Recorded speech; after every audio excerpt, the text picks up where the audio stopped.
Okay, so in this question, we're told that in a cylindrical tub, that a piece of clothing will lose contact with the tub if it hits an angle of theta, and theta is 60 degrees. So here's our angle, and then here's the outline of the washing machine. So this theta is 68 degrees, and R is 0.33. And our goal is to get the rate of revolution. So omega equals question mark. So I'm going to kind of do a free body diagram on the piece of clothing when it's at this angle. So basically, there's always going to be gravity straight down, and there is going to be a normal force from the side of the container in like that. And that's the only thing acting on the piece of clothing. And we know this point is special.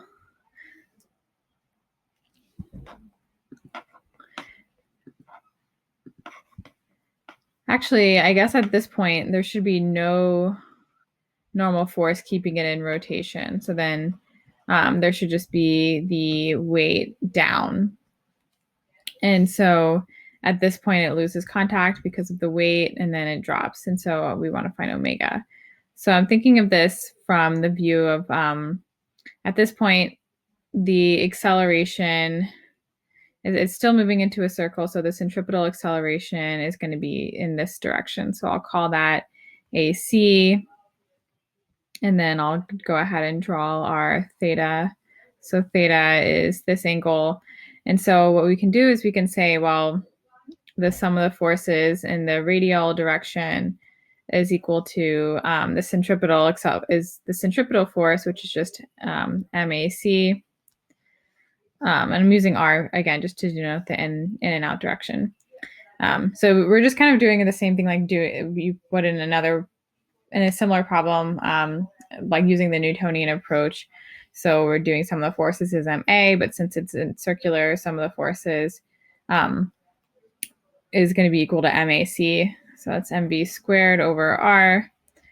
And this force is going to be the only force acting in this radial direction is going to be, so it's, I should have drawn the triangle actually slightly differently. Let me revise that triangle because we want to break up this weight vector to a vector perpendicular and parallel to this axis.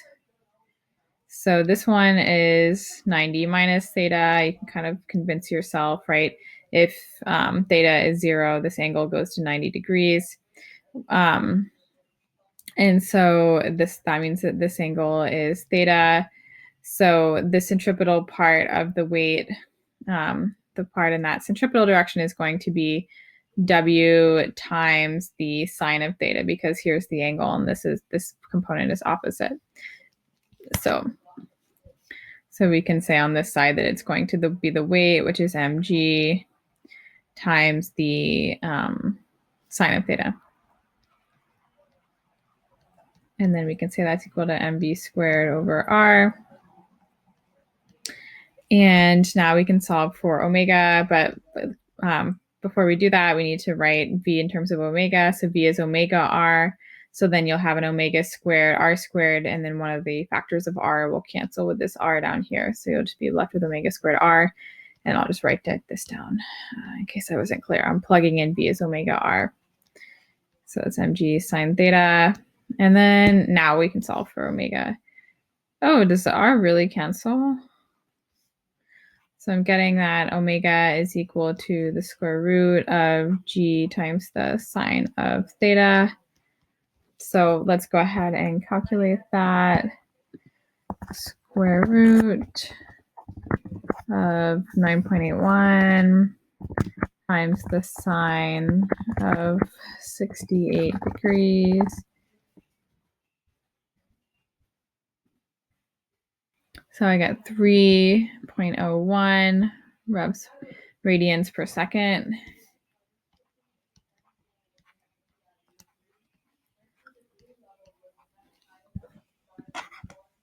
So I looked over my work and I realized I just randomly put an R in, or no, I confused my R for an S. So the R doesn't actually cancel, my bad. So let me go ahead and put this back here. So this R is back here. And here's our R.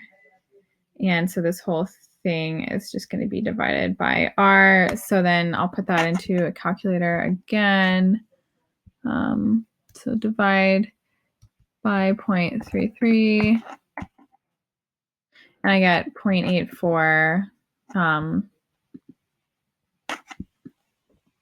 I converted it to revs per second, but I'm just going to leave it in radians per second. So I get 5.25 radians per second. Yeah. Actually, I guess it does ask for like the rate of revolution. So I'll go back to dividing by 2 pi. So with that, I get 0.8836